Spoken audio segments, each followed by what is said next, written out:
Everyone CGPSC ABCD में आप सभी का फिर से एक बार स्वागत है।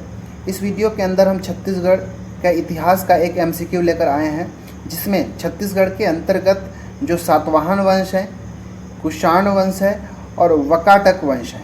ठीक है, ये पूरा राष्ट्रीय लेवल पर भी ये सारे वंश आपको देखने को मिल जाएंगे, परंतु हम उसके छत्तीसगढ़ के संदर्भ में देखेंगे और उसके जो MCQ है उसको लगाने की कोशिश करेंगे। ठीक है, तो इस वीडियो के अंदर हम छत्तीसगढ़ का इतिहास, इससे पहले भी मैंने एक वीडियो आपके लिए अपलोड किया है जिसमें छत्तीसगढ़ का जो प्राग ऐतिहासिक काल है, ऐतिहासिक काल है, मौर्य वंश के कुछ क्वेश्चन और रामायण महाभारत काल और जैन और बौद्ध से संबंधित क्वेश्चन लगाया था, जो कि हमारा टेस्ट नंबर 1 है। ठीक है, इस वीडियो के अंदर हम इन जो छत्तीसगढ़ के अंदर जो सातवाहन, कुषाण और वकाटक वंश है, इसका हम MCQ का प्रैक्टिस करेंगे। ठीक है, क्योंकि अब क्या देखिए, अच्छा हाँ, एक चीज़ और, अगर आपको इस चैनल का जितना भी वीडियो है, अगर उनका आपको PDF चाहिए तो PDF के लिए आप हमारा जो टेलीग्राम चैनल है, टेलीग्राम में आप सर्च कर सकते हैं CGPSC ABCD। वहाँ पर जाके हमारा टेलीग्राम चैनल ज्वाइन कर सकते हैं। वहाँ इन सारे वीडियोस का आपको PDF जो है अवेलेबल रहेगा, और नेक्स्ट डे कौन सा टॉपिक का टेस्ट होगा, ठीक है, कौन सा टॉपिक का एक्सप्लेनेशन होगा, उसके बारे में भी जानकारी हमारे टेलीग्राम चैनल पर दे दिया जाता है। ठीक है, तो चलिए हम लेट ना करते हुए अब अपने जो क्वेश्चंस है उसकी शुरुआत करते हैं और पहला क्वेश्चन देखते हैं कि क्या है। ठीक है, आप वीडियो को पॉज करके आप खुद भी लगाएं और बताएं कि किसका कितना सही हो रहा है। ठीक है, चलिए पहला प्रश्न है कि मौर्य साम्राज्य के पतन के पश्चात, ठीक है, ध्यान से पढ़िएगा, मौर्य साम्राज्य के पतन के पश्चात दक्षिण कौशल में किस वंश की स्थापना हुई। ठीक है नहीं, यहाँ पे होगा किस वंश की स्थापना हुई। देखिए, दक्षिण कौशल मतलब किसका नाम था, तो हमारा जो वर्तमान छत्तीसगढ़ है इसी का जो पुराना नाम क्या था, दक्षिण कौशल था। तो आप क्वेश्चन को ऐसा समझिए कि छत्तीसगढ़ के अंदर मौर्य साम्राज्य के पतन के पश्चात कौन सा वंश का यहाँ पे स्थापना हुआ, कुषाण वंश, वकाटक वंश, सातवाहन वंश या फिर गुप्त वंश। इसका सही आंसर क्या है हमको वो बताना है। ठीक है, तो याद रखिएगा कि जैसे ही मौर्य साम्राज्य का पतन हुआ तो ये दक्षिण कौशल अर्थात छत्तीसगढ़ वाले क्षेत्र में सातवाहन वंश का स्थापना होता है। याद रखिए, किसका, सातवाहन वंश का स्थापना होता है। और जो सातवाहन वंश का जो कार्यकाल होता है लगभग 72 से लेके 200 ईस्वी तक है। ठीक है, ये कार्यकाल को भी याद रखिए। ठीक है, और क्या कि जो सातवाहन वंश थी इसकी जो राजधानी थी, तो राजधानी आपको याद रखना है, इसकी राजधानी प्रतिष्ठान थी। ठीक है, कहाँ, प्रतिष्ठान। प्रतिष्ठान वर्तमान में कहाँ पड़ेगा, तो ये आपको महाराष्ट्र में देखने को मिलेगा। ठीक है, तो सातवाहन वंश की जो प्रारंभिक राजधानी कहाँ थी, प्रतिष्ठान, महाराष्ट्र के अंदर थी।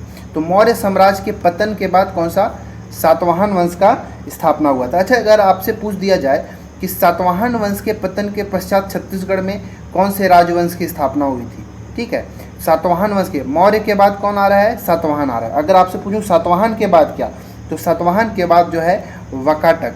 ठीक है, यहाँ पे मैं एक बार सीक्वेंस में लिख देता हूँ। मौर्य साम्राज्य का जब पतन हुआ तो उसके बाद कौन आया, तो उसके बाद आया सातवाहन वंश। ठीक है, और सातवाहन वंश के पतन के बाद आ गया हमारा वकाटक वंश। ठीक है, वकाटक वंश। ये तीनों सीक्वेंस को आप याद रखिएगा। ठीक है, ये जो वकाटक वंश है इसकी तो शुरुआत में, अभी इन सारे के बारे में बहुत सारे क्वेश्चन हमको देखने को मिलेगा। तो वकाटक वंश की जो आरंभिक राजधानी थी, ठीक है, शुरुआती जो राजधानी थी वो थी, याद रखिएगा, उसको बोलते हैं पुरिका। ठीक है ना, पुरिका। जो बरार क्षेत्र जो था वही, उसी क्षेत्र में ये भी जगह देखने को मिलेगा था प्रारंभिक राजधानी। बाद में इसकी राजधानी कहाँ हो गई, तो नंदीवर्धन। ठीक है, नंदीवर्धन, ये आपको नागपुर क्षेत्र के आसपास मिलेगा। ठीक है, नागपुर के क्षेत्र के आसपास नंदीवर्धन। एक बाद में वकाटक वंश की दो राजधानी, मतलब दो अलग अलग राजवंश में भी दो शाखाएं बन गई। एक नंदीवर्धन शाखा था और दूसरा था गुलामवत्स शाखा। ठीक है, आगे हम देखेंगे। तो याद रखिएगा कि मौर्य वंश के पतन के बाद बना क्या, सातवाहन वंश, और सातवाहन वंश के बाद पतन क्या बना, वकाटक वंश। ठीक है, चलिए दूसरा प्रश्न। उम्मीद है पहला क्वेश्चन आप सभी का सही हुआ होगा। ठीक है, दूसरा प्रश्न, निम्नलिखित में से कौन सा वकाटक वंश का शासक नहीं है। ठीक है, वकाटक वंश का शासक नहीं है कौन सा, हमको ये बताना है। ठीक है, प्रवर सेन, नरेंद्र सेन, हरि सेन या फिर अपीलक। ठीक है, जनरली अगर इसको पकड़ना होगा तो छत्तीसगढ़ के अंतर्गत जो वकाटक वंश है उसके जो शासक हैं उनके अंत में सेन आपको देखने को मिलेगा। ठीक है। तो प्रवंश सेन, नरेंद्र सेन, हरि सेन, ये तीनों आपको जो हैं ये वकाटक वंश के शासक हैं, ठीक है। ये तीनों के तीनों जो हैं वकाटक वंश के शासक हैं, परंतु जो अपीलक है ये वकाटक वंश का शासक नहीं है, इसलिए हमारा ऑप्शन नंबर डी सही होगा।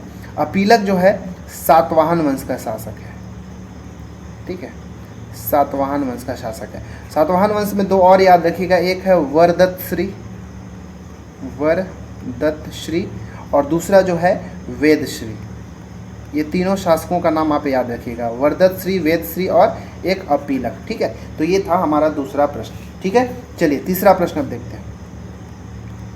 तो आज का हमारा जो तीसरा प्रश्न है वो है कि प्रयाग प्रशस्ति के अनुसार समुद्रगुप्त ने दक्षिण कोसल के किस शासक को हराया था। ये बहुत अच्छा क्वेश्चन है, एग्जाम में सीजी के अंदर होने वाले एग्जाम में लगभग 10 बार पूछा जा चुका है। तो ये वाला एग्जाम हमेशा ये वाला क्वेश्चन को याद रखिएगा, ठीक है ना। तो क्या है कि प्रयाग प्रशस्ति के अनुसार, प्रयाग प्रशस्ति किसका है भाई, तो ये समुद्रगुप्त का है, ठीक है ना। और इसको लिखा कौन था, तो याद रखिएगा हरिसेन, ठीक है। हरिसेन जो है इस प्रयाग प्रशस्ति को लिखा है जो कि समुद्रगुप्त की है, ठीक है ना, याद रखिएगा। तो इस प्रयाग प्रशस्ति के अनुसार ये जो समुद्रगुप्त है ये दक्षिणापथ विजय पर निकलते हैं, ठीक है। दक्षिणापथ या दक्षिण विजय भी कह सकते हैं, दक्षिणापथ विजय पर निकलते हैं, ठीक है। तो इस अपना विजय अभियान के दौरान, ये जो दक्षिणापथ विजय अभियान है, इस अभियान के दौरान छत्तीसगढ़ का जो मतलब दक्षिण कोसल वाला क्षेत्र है, इस क्षेत्र में भी वो आते हैं, ठीक है। और जो यहाँ का शासक जो महेंद्र सेन था, ठीक है, कौन है, महेंद्र सेन। महेंद्र सेन कौन से वंश का है भाई, तो याद रखिएगा वकाटक वंश का। तो वकाटक वंश का शासक जो महेंद्र सेन है, उस महेंद्र सेन को समुद्रगुप्त पराजित किया था, याद रखिएगा, ठीक है। किसको, महेंद्र सेन को, जो कि वकाटक नरेश है या वकाटक वंश का है, उसको पराजित किया था, याद रखिएगा, ठीक है। प्रवर सेन कौन है, तो प्रवर सेन याद रखिएगा ये वकाटक वंश का संस्थापक है। वकाटक वंश का जो संस्थापक है कौन है, प्रवर सेन प्रथम, ठीक है, याद रखिएगा, अच्छा क्वेश्चन है। रुद्रसेन द्वितीय अगर पूछ देगा तो चलिए उसको हम अच्छा पहले चौथा समझ लेते हैं। जो पृथ्वी सेन कौन है, तो याद रखिएगा ये पृथ्वी सेन, एक्चुअली पृथ्वी सेन द्वितीय है यार, ठीक है। तो पृथ्वी सेन द्वितीय जो है ये वकाटक वंश का ही अंतिम शासक है, ठीक है। वकाटक वंश का अंतिम शासक कौन है भाई, तो पृथ्वी सेन द्वितीय है। फिर इसके पश्चात वकाटक वंश में ही एक शासक हुआ, ठीक है, हरिसेन। तो ये हरिसेन क्या किया, यहाँ पे आके शासन करता है, किसमें, वकाटक वंश के अंतर्गत शासन करता है, ठीक है, याद रखिएगा। अच्छा मैं बताया ये रुद्रसेन द्वितीय के बारे में थोड़ा जान लेते हैं। तो ये थोड़ा इंटरेस्टिंग है, देखिए एक थे गुप्त वंश, ठीक है, एक पढ़े होंगे आप भारत के इतिहास में गुप्त वंश। गुप्त वंश के अंदर एक शासक हुए जिनका नाम था चंद्रगुप्त द्वितीय, ठीक है, चंद्रगुप्त द्वितीय। अच्छा ये चंद्रगुप्त जो द्वितीय है ना, इन्हीं का जो नाम है सबसे पहले विक्रमादित्य नाम रखे थे, ठीक है, विक्रमादित्य। चंद्रगुप्त द्वितीय को ही विक्रमादित्य कहा जाता है। तो इनकी एक पुत्री भी जिनका नाम था प्रभावती, ठीक है, क्या नाम था, प्रभावती। और ये प्रभावती से ही रुद्रसेन द्वितीय की शादी हुई, विवाह हुई, ठीक है ना। किसका किसका, तो प्रभावती और रुद्रसेन द्वितीय, इन दोनों की शादी हुई। शादी के पश्चात कुछ समय के बाद कालांतर में इनकी मृत्यु हो जाती है और इनसे 2 पुत्र उत्पन्न होते हैं या फिर उत्पत्ति होती है 2 सन के। एक का नाम था दिवाकर सेन, ठीक है, एक का नाम क्या था, दिवाकर सेन, और दूसरे का नाम था दामोदर सेन, ठीक है, दामोदर सेन। और यही दामोदर सेन जो है बाद में प्रवर सेन द्वितीय के नाम से शासन करते हैं, ठीक है, याद रखिएगा, प्रवर सेन द्वितीय के नाम पे ये जो दामोदर सेन है यही बाद में शासन करते हैं। तो इतना चीज़ फैक्ट को भी आपको साथ साथ याद करते चलना है, और इसीलिए मैं जो है ऑप्शंस के माध्यम से ही आपको सारे टॉपिक्स को कंप्लीट कराने की कोशिश कर रहा हूँ। मैं ये नहीं चाहता कि आपको एक बार अलग से वीडियो बताऊँ, फिर वीडियो के माध्यम के बाद उसके आपको MCQ कराऊँ। मैं MCQ के माध्यम से ही कोशिश कर रहा हूँ कि आपका जो टॉपिक्स है वो भी क्लियर होते चले, और बाकी आप कोई ना कोई बुक तो फॉलो करते ही होंगे, ठीक है। चलिए चौथा प्रश्न देखते हैं कि क्या है। आज का चौथा प्रश्न जो है, कुषाण वंश के स्वर्ण सिक्के कहाँ से प्राप्त हुए हैं। बहुत अच्छा क्वेश्चन है, इसको ध्यान से वीडियो को पॉज करें और आंसर देने की कोशिश करें। क्वेश्चन है कि कुषाण वंश के स्वर्ण सिक्के कहाँ से प्राप्त हुए हैं। तेलीकोट खरसिया से, बिलासपुर से, कोरबा से, या फिर इनमें से कोई नहीं। इसका क्या आंसर होना चाहिए, ठीक है। तो इसका जो सही आंसर है ऑप्शन नंबर ए, ठीक है। तेलीकोट खरसिया से स्वर्ण सिक्के मिले हैं कुषाण वंश के, ठीक है। कुषाण वंश के स्वर्ण सिक्के कहाँ से? तेलीकोट खरसिया से मिला है। वहीं जो बिलासपुर और कोरबा है, ठीक है, बिलासपुर और कोरबा है, इन दोनों जगहों से तांबे के सिक्के मिले हैं, ठीक है। दोनों जगहों से तांबे के सिक्के मिले हैं, कुषाण वंश के ही, ठीक है ना, कुषाण वंश के ही, याद रखिएगा, कुषाण वंश के ही तांबे के सिक्के कहाँ से? बिलासपुर और कोरबा से, और तेलीकोट खरसिया जो है वहाँ से स्वर्ण सिक्के मिले हैं कुषाण वंश का, तो याद रखिएगा, ठीक है। चलिए पांचवा प्रश्न है कि सातवाहन वंश या फिर सातवाहन कालीन रोम के सिक्के, ये क्वेश्चन भी एग्जाम में कई बार पूछा जा चुका है। सातवाहन कालीन रोम के सिक्के कहाँ से प्राप्त हुए हैं? ठीक है, बालपुर शक्ति से, मल्हार बिलासपुर से, गुंजी शक्ति से, या उपरोक्त में से कोई नहीं। ठीक है, इसको वीडियो को पॉज करके बताएं कि सातवाहन कालीन रोम के सिक्के कहाँ से प्राप्त हुए हैं? बालपुर, मल्हार, गुंजी या उपरोक्त में से कोई नहीं। ठीक है, तो इसका जो सही आंसर है ऑप्शन नंबर डी। ठीक है, बालपुर, मल्हार और गुंजी, इन तीनों ही जगह से सातवाहन वंश के या सातवाहन कालीन रोम के सिक्के प्राप्त नहीं हुए। ठीक है, ये रोम के सिक्के जो प्राप्त हुए हैं वो कहाँ से प्राप्त हुए हैं? तो है, याद रखिएगा, यहाँ पे ही मैं लिख देता हूँ, बिलासपुर का, ठीक है, बिलासपुर जो जिला है, एक जगह है चक्कर बेड़ा। ठीक है, आप शायद आपको याद आ गया होगा, बिलासपुर के चक्कर बेड़ा से रोम कालीन सिक्के प्राप्त हुए हैं जो कि सातवाहन कालीन है। ठीक है, इससे क्या पता चलता है कि उस समय जो सातवाहन काल था, उसका व्यापार रोम के साथ भी होता था, या फिर भारत का व्यापार रोम के साथ भी होता था। मतलब विदेशी व्यापार की जानकारी यहाँ से मिलती है। ठीक है, विदेशी व्यापार की जानकारी इससे मिलती है। तो सातवाहन कालीन रोम के सिक्के कहाँ से? चक्कर बेड़ा बिलासपुर से प्राप्त हुए हैं। ठीक है, अच्छा, ये जो बालपुर शक्ति आपको देखने को मिल रहा है, ये कहाँ से? तो याद रखिएगा, यहाँ पे सातवाहन शासक, एक सातवाहन शासक कौन है? अपीलक। ठीक है, यहाँ पे मैं पूरा नहीं लिख रहा हूँ, थोड़ा शॉर्टकट लिख रहा हूँ, आप खुद नोट डाउन कर लेंगे। सातवाहन शासक अपीलक की मुद्रा प्राप्त हुई। ठीक है, याद रखिएगा, सातवाहन शासक अपीलक की मुद्रा प्राप्त हुई कहाँ से? बालपुर, जो कि शक्ति जिले में पड़ता है। मल्हार बिलासपुर से भी जो सातवाहन शासक अपीलक हैं, उन्हीं का मुद्रा प्राप्त हुआ है। तो ये सेम है, बालपुर और मल्हार, ये दोनों जगह से अपीलक की मुद्रा प्राप्त हुई है। ठीक है, वहीं गुंजी के बारे में तो मैं पुराने वीडियोज़ में भी बता चुका हूँ कि जो जैन तीर्थंकर है, ठीक है, पहले नंबर के जो जैन तीर्थंकर कौन है? ऋषभ देव। ठीक है, ऋषभ देव की प्रतिमा यहाँ है।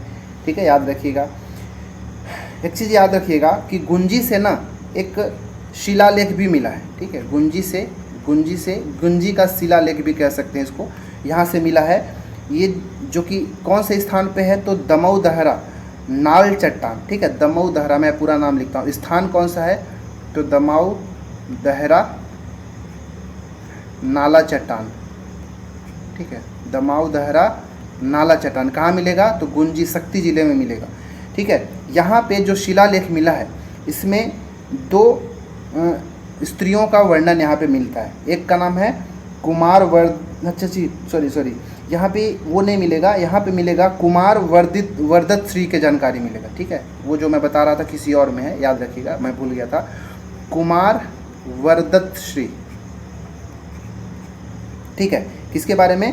कुमार वर्दत श्री का उल्लेख मिलता है। इन्होंने गौदान किया था, याद रखिएगा, जो कुमार वर्दत श्री का गौदान का वर्णन मिलता है। इसमें ऐसा वर्णन मिलता है कि इन्होंने अपनी आयु को बढ़ाने के लिए 1000 गौ की दान किया था इन्होंने। इसकी जानकारी दमऊ दहरा नाला चट्टान शिलालेख जो कि गुंजी शक्ति में ही पड़ेगा, शक्ति जिला के अंदर, उसमें पता चलता है।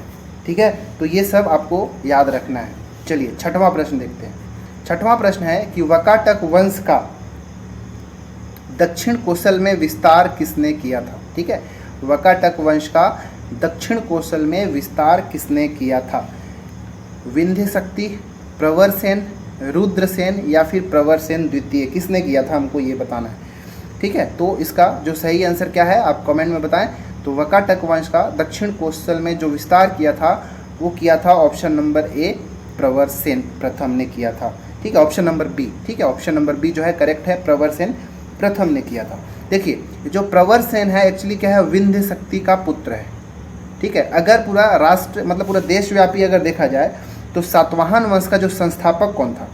ठीक है, तो मैं यहाँ पे लिखता हूँ, ये जो विंध्य शक्ति है ये सातवाहन वंश के संस्थापक थे, ठीक है, सातवाहन वंश के देखिए ये दो शाखाओं में बटा हुआ था। तो सातवाहन वंश का जो नंदीवर्धन शाखा है, ठीक है, नंदीवर्धन, ये राजधानी भी है, ठीक है, नंदीवर्धन शाखा, नंदीवर्धन मतलब नागपुर समझ लीजिए, ठीक है, उसका जो है प्रथम शासक थे, कौन था? तो सातवाहन वंश के नंदीवर्धन जो शाखा है उसके प्रथम जो शासक थे कौन थे? विंध्य शक्ति थे। विंध्य शक्ति का पुत्र हुआ प्रवरसेन प्रथम। इसने क्या किया कि ये जो नंदीवर्धन शाखा है उसको विस्तार किया और विस्तार करते हुए दक्षिण कौशल में भी वकाटक वंश की नींव डाली, ठीक है। मतलब आप ये कह सकते हैं कि प्रवरसेन प्रथम ही जो है जो दक्षिण कौशल में अर्थात छत्तीसगढ़ में वकाटक वंश की स्थापना किया था। इसलिए इसका आंसर ऑप्शन नंबर बी हो जाएगा, ठीक है।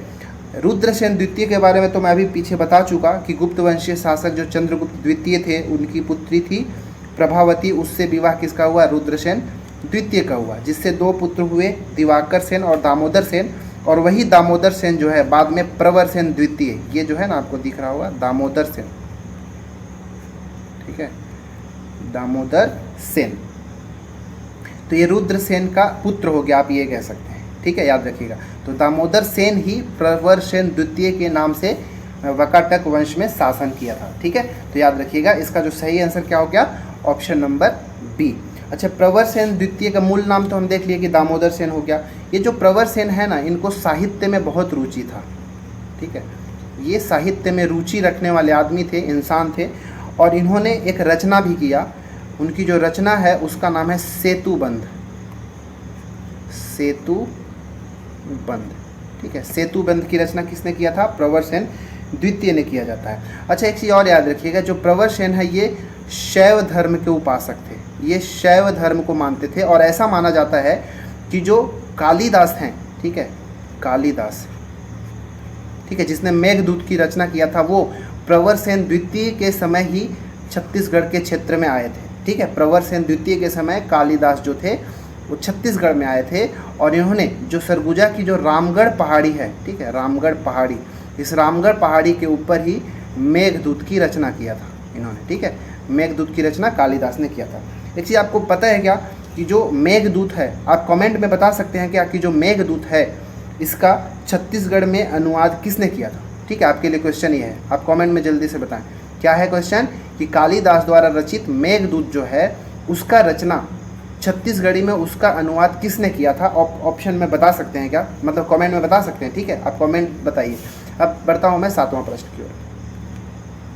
7वां प्रश्न है आज का कि किस वकाटक वंशीय शासक ने नल वंशीय शासक अर्थपति भट्टारक को पराजित किया था? ये क्वेश्चन भी इंपॉर्टेंट है, ठीक है, एग्जाम में आ चुका है, इसलिए इस क्वेश्चन को मैं इंक्लूड किया क्योंकि यहाँ पे थोड़ा सा कन्फ्यूज़न होता है। क्वेश्चन है कि किस वकाटकीय वकाटक वंशीय शासक ने नल वंशीय शासक अर्थपति भट्टारक को पराजित किया था? नरेंद्र सेन, पृथ्वी सेन द्वितीय, महेंद्र सेन या फिर देवसेन? इसका सही आंसर क्या होगा आपको बताना है, ठीक है। चलिए, इसको बताने से पहले मैं थोड़ा पानी पी लेता हूँ, ठीक है। तो इसको मैं बताने से पहले इसके कॉन्सेप्ट को समझिएगा थोड़ा सा। मैं यहाँ पे एक थोड़ा सा चार्ट टाइप का बना रहा हूँ, उसको ध्यान से देखिएगा। यहाँ पे दो वंश की बात हो रहा है, एक वकाटक वंश और दूसरा नल वंश, ठीक है। मैं यहाँ पे एक साइड लिखता हूँ वकाटक वंश और दूसरे साइड लिख दिया नल वंश, ठीक है। जो पहली जानकारी जो मैं बता रहा हूँ, रिद्धिपुर शिलालेख, यहाँ पे आप लिख लेंगे रिद्धिपुर शिलालेख, रिद्धिपुर शिलालेख। इस रिद्धिपुर शिलालेख से पता चलता है कि वकाटक वंश के एक शासक थे नरेंद्र सेन, ठीक है, नरेंद्र सेन। और नल वंश के एक शासक थे जिसका नाम था भवदत्त वर्मन, ठीक है, क्या नाम था? भवदत्त वर्मन। तो ये भवदत्त वर्मन ने क्या किया था, जो वकाटक शासक नरेंद्र सेन थे इसके ऊपर ये भवदत्त वर्मन ने आक्रमण किया, ठीक है, और नरेंद्र सेन को पराजित करता है। और नरेंद्र सेन मतलब जो वकाटक वंश की जो राजधानी थी, क्या थी राजधानी? नंदीवर्धन। तो नंदीवर्धन को ये भवदत्त वर्मन जो है क्या करता है? तहस नहस कर देता है, ठीक है। क्वेश्चन समझ में आया क्या है कि रिद्धिपुर शिलालेख के अनुसार ये पता चलता है कि नल वंशीय शासक भवदत्त वर्मन ने वकाटक वंशीय शासक नरेंद्र सेन को पराजित करता है। अब एक जनरेशन आगे जाते हैं, अब नरेंद्र सेन का एक पुत्र हुआ जिसका नाम था पृथ्वीसेन द्वितीय। पृथ्वीसेन द्वितीय। और इसी तरह भवदत्त वर्मन का भी एक पुत्र हुआ जिसका नाम था अर्थपत्ति भट्टारक। ठीक है, अर्थपट्टी भट्टारक। ठीक है, जो यहाँ पे क्वेश्चन में लिखा है अर्थपत्ति भट्टारक। अब क्या हुआ, ये पृथ्वीसेन द्वितीय जो है ये क्या किया कि अपने पिता नरेंद्र सेन के पराजय का बदला लेने के लिए जो भवदत्त वर्मन का पुत्र जो अर्थपत्ति भट्टारक है इसके ऊपर आक्रमण करता है ये। ठीक है, और जो अर्थपत्ति भट्टारक का जो राजधानी होता है पुष्करी, जो कि अभी भोपालपट्टनम बीजापुर में पड़ेगा, तो ये पृथ्वीसेन द्वितीय क्या करता है, अर्थपत्ति भट्टारक को पराजित कर देता है। तो यहाँ पे बदला पूरा हो जाता है। ठीक है, यहाँ पे भवदत्त वर्मन नरेंद्र सेन को पराजित करता है। तो ये चीज़ को आप अच्छे से याद रखिएगा, यहाँ पे आपसे कन्फ्यूजन हो सकता है। ठीक है, तो अब इस क्वेश्चन का आंसर क्या हो जाएगा, आपको क्या लगता है? तो इसका सही आंसर हो जाएगा ऑप्शन नंबर बी कि पृथ्वीसेन द्वितीय ने क्या किया था, अर्थपत्ति भट्टारक को पराजित किया था। ये वाला जो जानकारी कहाँ से मिलता है, ये वाला जो पूछा है कि पृथ्वीसेन जो है अर्थपत्ति भट्टारक, तो एक केसरी बेड़ा अभिलेख। ठीक है, केसरी बेड़ा जो शिलालेख है वहाँ से इसकी जानकारी मिलती है। ठीक है, चलिए और ये तो हम देख लिए इतना चीज़। नरेंद्र सेन का तो हम देख लिए यहाँ पे क्या कॉन्सेप्ट था। महेंद्र सेन के बारे में तो हम पहले ही देख चुके कि हरिसेन का जो प्रयाग प्रशस्ति था उसके अनुसार जो समुद्रगुप्त था अपने दक्षिण विजय के समय जो वकाटक वंश के शासक महेंद्र सेन को पराजित किया था। ठीक है, याद रखिएगा। देवसेन के बारे में थोड़ा सा याद रखिएगा कि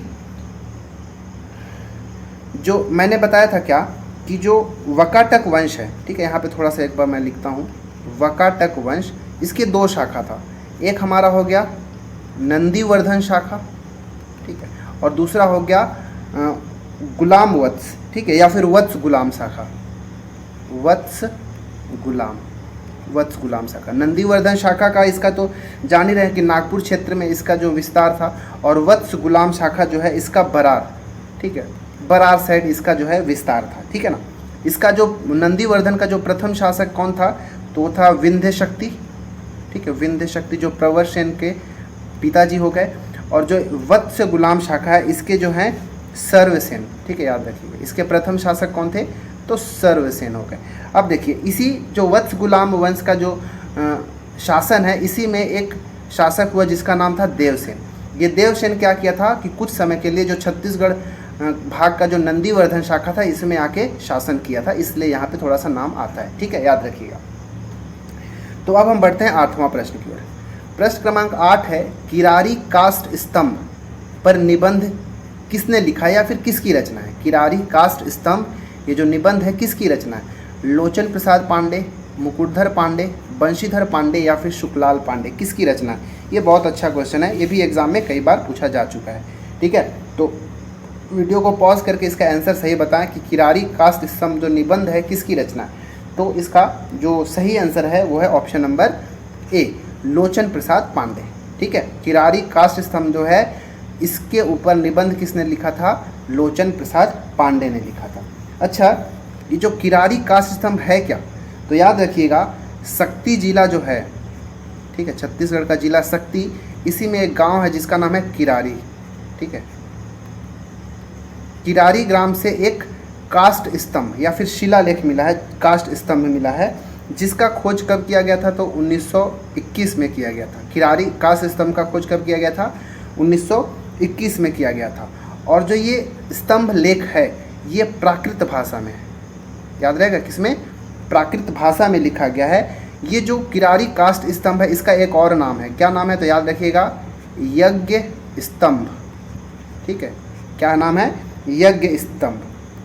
तो ये जो काष्ठ स्तंभ है इसमें जानकारी क्या मिलती है कि सातवाहन कालीन जो कर्मचारी थे उनका क्या पद नाम था या फिर उनके नाम को, उनको पद को क्या नाम दिया जाता था, ये सब के बारे में उल्लेखित है। एग्जाम्पल के लिए अगर देखेंगे तो एक आपको नाम मिलेगा कुलपुत्रक। क्या नाम मिलेगा, कुलपुत्रक। ये कुलपुत्रक होते कौन थे, तो इंजीनियर वगैरह होगा, जो अभियंता कह लीजिए, ठीक है, अभियंता, या फिर कह लीजिए जो मुख्य मिस्त्री होता था, मुख्य मिस्त्री जो होता था उसको भी क्या कहा जाता था, कुलपुत्रक कहा जाता था। तो इस काष्ठ स्तंभ के माध्यम से जो सातवाहन काल के बारे में जानकारी मिलता है, ठीक है। खोज कब किया गया था? 1921 ईस्वी में। और सातवाहन काल के समय जो अधिकारी होते थे उनके पदों को किस नाम से जाना जाता था, उसकी जानकारी वहाँ से मिलता है, ठीक है, याद रखिएगा। अच्छा, ये मुकुटधर पांडे, लोचन प्रसाद पांडे के बारे में तो हम जानी के कि इन्होंने क्या लिखा था, किरारी काष्ठ स्तंभ के बारे में। इनकी बहुत सारी रचनाएं भी है, तो आप वो हिंदी वाला पोर्शन हो जाएगा, मैं वहाँ नहीं जाता हूँ। तो मुकुटधर पांडे के बारे में बस जानकारी याद रखिएगा कि जो कालिदास का, ठीक है, देखिए कालू बोलता हूँ, आई एम सॉरी, कालिदास का जो मेघदूत है, ठीक है, पीछे मैं आपसे एक क्वेश्चन पूछा था कि कालिदास किसने क्या लिखा था, मेघदूत की रचना किया था। तो इस मेघदूत का छत्तीसगढ़ी अनुवाद किसने किया था? मुकुटधर पांडे ने, याद रखिएगा। जो मैं पीछे क्वेश्चन पूछा था मैं यहाँ पे आंसर बता रहा हूँ कि कालिदास द्वारा रचित मेघदूत का छत्तीसगढ़ी अनुवाद किसने किया था? मुकुटधर पांडे ने किया था। जो मुकुटधर पांडे जी हैं, इनको सन 1976 ईस्वी में पद्मश्री दिया गया था, ठीक है। आप क्वेश्चन को समझिए कि कहाँ से कहाँ तक ये लिंक किया जा सकता है। मुकुटधर पांडे को 1976 में पद्मश्री दिया गया था और ये जो थे छत्तीसगढ़ के प्रथम पद्मश्री प्राप्तकर्ता थे, याद रखिएगा। बंशीधर पांडे के बारे में आप जानते होंगे कि ये छत्तीसगढ़ के प्रथम कहानीकार थे, छत्तीसगढ़ के प्रथम कहानीकार थे। इन्होंने जो कहानी लिखी थी उसका क्या नाम था? हीरू के कहनी, हीरू के कहनी, याद रखिएगा। किसका है ये? तो बंशीधर पांडे का। सुखलाल पांडे के बारे में एक याद रखिएगा कि शेक्सपियर जो है उनका एक किताब है जिसका नाम है comedy of error, comedy of error, ठीक है। कॉमेडी ऑफ एरर किसका है? ये सुखलाल पांडे का नहीं है, ये है शेक्सपियर का, ठीक है, शेक्सपियर का। और इसका जो है छत्तीसगढ़ी में अनुवाद किया था किसने? सुखलाल पांडे ने। किस नाम से किया था? तो पुरु झुरु, ठीक है, पुरु झुरु, इसके नाम से कॉमेडी ऑफ एरर्स का अनुवाद छत्तीसगढ़ी में सुखलाल पांडे ने किया था। तो ये था ऑल अबाउट प्रश्न क्रमांक 8वां, ठीक है। अब हम 9वां प्रश्न देखते हैं। 9वां प्रश्न है कि बूढ़ी खार किस लिए प्रसिद्ध है? बहुत अच्छा क्वेश्चन है। बूढ़ी खार किस लिए प्रसिद्ध है? लक्ष्मण मंदिर यहाँ है, लक्ष्मणेश्वर मंदिर है, विष्णु जी का चतुर्भुज प्रतिमा है, या फिर राजीव लोचन मंदिर है। किसके लिए बूढ़ी खार जो है प्रसिद्ध है? सबसे पहली बात कि ये बूढ़ी खार है कहाँ? तो ये बूढ़ी खार आपको बिलासपुर जिला के अंदर मिलेगा, ठीक है, बिलासपुर जिला के अंदर बूढ़ी खार मिलेगा, ठीक है। तो ये फेमस किस लिए है, किस लिए प्रसिद्ध है? तो विष्णु जी का चतुर्भुज प्रतिमा के लिए ये फेमस है, ठीक है। ये जो बूढ़ी खार है यहाँ से सातवाहन एक शासक थे, सातवाहन कालीन जो शासक थे वेदश्री, उनकी जानकारी भी यहाँ से मिलती है, ठीक है। ये कहाँ से? बिलासपुर के बूढ़ी खार की बात हो रही है। तो बूढ़ी खार से ही आपको क्या मिलेगा? वेदश्री की जानकारी मिलती है, ठीक है। सातवाहन कालीन जो शासक हैं उनका क्या नाम है? वेदश्री, उनकी जानकारी मिलती है। यहाँ पे एक शिलालेख जो मिला है, शिलालेख, उस शिलालेख में 2 स्त्रियों का वर्णन है जो मैं पीछे बता रहा था, याद करिएगा। एक का नाम था प्रभावती, ठीक है, प्रभावती, और दूसरे का नाम है भारद्वाजी, ठीक है, भारद्वाजी, ठीक है। तो ये दोनों स्त्रियों का वर्णन है क्योंकि ये दोनों मूर्ति निर्माण का कार्य करते थे, ठीक है। मूर्ति निर्माण के कार्य के लिए इन दोनों जो महिलाएं हैं, स्त्रियां हैं, प्रभावती और भारद्वाजी, इन दोनों की जानकारी जो है ये बूढ़ी खार से जो मिला हुआ शिलालेख है उसकी जानकारी ये दोनों से मिलता है, ठीक है, याद रखिएगा। लक्ष्मण मंदिर, लक्ष्मण मंदिर के बारे में आप तो अच्छे से जानते ही होंगे आप सब, ठीक है, क्योंकि ये तो बहुत अच्छा इंपॉर्टेंट प्रश्न है। लक्ष्मण मंदिर है कहाँ, बता सकते हैं क्या? तो ये सिरपुर में, ठीक है, कहाँ है? शिरपुर में है। शिरपुर कहाँ मिलेगा आपको? महासमुंद जिला के अंदर मिलेगा। ये जो लक्ष्मण मंदिर है, मैं यहाँ पे अब आगे लिख रहा हूँ, लक्ष्मण मंदिर, इसका निर्माण किसके द्वारा किया गया था? अगर निर्माण किसके द्वारा प्रारंभ किया गया अगर पूछा जाएगा तो रानी वास्ता, ठीक है, रानी वास्ता ने लक्ष्मण मंदिर की स्थापना शुरू किया था, परंतु इसका निर्माण किया था किसने किया था? तो रानी वास्ता के ही पुत्र हुए जिनका नाम था क्या? महाशिवगुप्त बालार्जुन, ठीक है, महाशिवगुप्त बालार्जुन। तो महाशिवगुप्त बालार्जुन ने ही इस सिरपुर के अंदर स्थित लक्ष्मण मंदिर का निर्माण कार्य को पूर्ण किया था, याद रखिएगा, ठीक है। ये जो लक्ष्मण मंदिर है पूर्णतः एक विष्णु मंदिर है, ठीक है। लक्ष्मण मंदिर अलग अलग है ना, लक्ष्मण मंदिर अलग है और लक्ष्मणेश्वर मंदिर अलग है, कन्फ्यूज़न होता है यहाँ पे। तो जो लक्ष्मण मंदिर सिरपुर के अंदर है वो विष्णु भगवान की एक मूर्ति, मतलब विष्णु भगवान को समर्पित है। ठीक है, याद रखिएगा। तो इतना। अच्छा, यहाँ पे जो ये मंदिर है, लक्ष्मण मंदिर है, ये कौन से शैली में बना हुआ है? तो ये नागर शैली में। ठीक है, लक्ष्मण मंदिर जो है किस में बना हुआ है, यहाँ पे लिखता हूँ मैं, ये नागर शैली में निर्मित है। ठीक है, याद रखिएगा। लक्ष्मणेश्वर मंदिर के बारे में बताता हूँ। लक्ष्मणेश्वर मंदिर जो है ये कहाँ मिलेगा? आपको खरौद में मिलेगा। और खरौद कहाँ है? जांजगीर चांपा के अंदर मिलेगा खरौद। इसका जो निर्माण था लक्ष्मणेश्वर मंदिर, ये ईशान देव के द्वारा कराया गया था। ठीक है, किसके द्वारा? ईशान देव के द्वारा कराया गया था। और ये जो मंदिर है भगवान शिव को समर्पित है। ठीक है, लक्ष्मणेश्वर मंदिर किसमें? शिव को समर्पित है। वहीं जो लक्ष्मण मंदिर था वो भगवान विष्णु को समर्पित है। अच्छा, जो लक्ष्मणेश्वर मंदिर है ना, इसको लाखा चाउर मंदिर भी कहते हैं। क्या कहते हैं? लाखा चाउर। ठीक है, लाखा चाउर मंदिर के नाम से जाना जाता है किसको? लक्ष्मणेश्वर मंदिर, याद रखिएगा। ठीक है, अब है लास्ट, यहाँ राजीव लोचन मंदिर के बारे में हम क्यों छोड़े, इनके बारे में भी जान लेते हैं। तो ये राजीव लोचन मंदिर जो है कहाँ मिलेगा आपको? राजिम गरियाबंद में देखने को मिलेगा। यहाँ पे नल वंशीय शासक थे विलास तुंग। ठीक है, क्या नाम था? विलास तुंग, नल वंशीय शासक। इन्होंने इस राजीव लोचन मंदिर का निर्माण कराया था। और ये भी क्या? भगवान विष्णु को समर्पित एक मंदिर है। ठीक है, और ये जो है राजीव लोचन मंदिर, ये पंचायत शैली में बना हुआ है। पंचायत शैली। तो जितना भी क्वेश्चन मैं यहाँ पे एक्स्ट्रा फैक्ट इंक्लूड किया है सबको आपको याद रखना है। ठीक है, तो ऑप्शंस का भी हमको आंसर पता होना चाहिए, ताकि जब हमारा करेक्ट आंसर ना पता हो तब भी हम वहाँ पे एलिमिनेशन मेथड से हम अपना आंसर तक पहुँच सकें। ठीक है, तो अब हम देखते हैं 10वां प्रश्न। आज का हमारा ये 10वां प्रश्न और लास्ट प्रश्न होगा। ठीक है, चलिए 10वां प्रश्न पहले सॉल्व करते हैं। मिस्र के प्रसिद्ध विद्वान टॉलमी छत्तीसगढ़ की यात्रा किस राजवंश के समय किया था? इंपॉर्टेंट क्वेश्चन है। ठीक है, मिस्र का एक विद्वान था जिसका नाम था टॉलमी। ये जनरली एक भूगोलविद है। ठीक है, जिसने ज्योग्राफी के बारे में अच्छा खासा पुस्तकें लिखा है। नेचुरल हिस्ट्री ऑफ इंडिया ऐसी शायद एक किताब है टॉलमी का ही। ठीक है ना, तो ये अच्छा है। तो छत्तीसगढ़ में कब आए, किसके समय आए थे? सोमवंश के समय, सातवाहन वंश के समय, कलचुरी वंश के समय, या फिर गुप्त वंश के समय? तो इसका जो सही आंसर है वो ऑप्शन नंबर बी, सातवाहन काल के समय। जो टॉलमी था मिस्र का, वो कहाँ आया था? छत्तीसगढ़ के अंदर सातवाहन वंश के समय आया था। ठीक है, वहीं अगर सोमवंश के समय पूछ दिया तो कौन आया था? तो सोमवंश के समय वेनसांग आया था। वेनसांग कौन है भाई? तो ये एक चीनी यात्री है। ठीक है, वेनसांग जो है भारत में आया तो छत्तीसगढ़ का भी भ्रमण किया था। मल्हार साइड का, मल्हार सिरपुर क्षेत्र में इसने भ्रमण किया था। मैं यहाँ पे लिख देता हूँ, मल्हार हो गया, सिरपुर हो गया, इन क्षेत्रों का इन्होंने भ्रमण किया था। और जब पूरा भारत से लौट कर गए तो इन्होंने ये सारी अपनी वृतांत को एक पुस्तक में लिखा जिसका नाम क्या था? सी यू की। ठीक है, वेनसांग की जो पुस्तक है, जो जीवनी है, यात्रा वृतांत है, उसका नाम क्या है? सी यू की। और इस सी यू की के अंदर इन्होंने छत्तीसगढ़ का वर्णन किस नाम से किया था? तो याद रखिएगा, किया सलो। ठीक है, किया सलो, इस नाम से उन्होंने छत्तीसगढ़ का वर्णन किया। ठीक है, तो इस प्रकार ये था आज का हमारा 10 महत्वपूर्ण प्रश्न, जो कि सातवाहन वंश, कुषाण वंश और वकाटक वंश के ऊपर आधारित था। तो ये टॉपिक जो मैंने आपको टारगेट के रूप में दिया था, उसके चक्कर में और मैंने 10 प्रश्न आपसे कराया। 10 में से आपका कितना सही हुआ कमेंट में आप ज़रूर बताएं।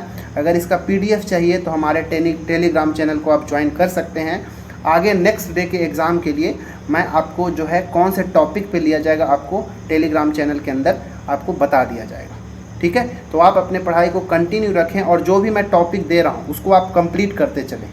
ठीक है, जब पूरा टॉपिक कंप्लीट हो जाएगा तो मैं मैराथन क्लासेस लेकर आऊँगा, जिसमें सारे टॉपिक्स का मिला जुला के क्वेश्चन होगा और हम ज़्यादा क्वेश्चंस का वहाँ पे प्रैक्टिस करेंगे। अभी तो मैं 10-10 प्रश्नों के माध्यम से ये सब कंप्लीट करा रहा हूँ, ताकि टॉपिक भी कंप्लीट हो जाए और थोड़ा सा MCQ का भी प्रैक्टिस हो जाए। ठीक है, तो चलिए इस वीडियो में बस इतना ही। वीडियो अच्छा लगे तो लाइक ज़रूर करें सबके सब, कमेंट भी करें। अगर कोई डाउट हो तो आप कमेंट कर सकते हैं, और किसका कितना सही हुआ 10 में से आप कमेंट जरूर करें। वीडियो अच्छा लगता है तो लाइक करें, सब्सक्राइब करें और अपने दोस्तों के साथ शेयर अवश्य करें। इस वीडियो के अंदर बस इतना ही। मिलते हैं अगले वीडियो में, तब तक के लिए धन्यवाद।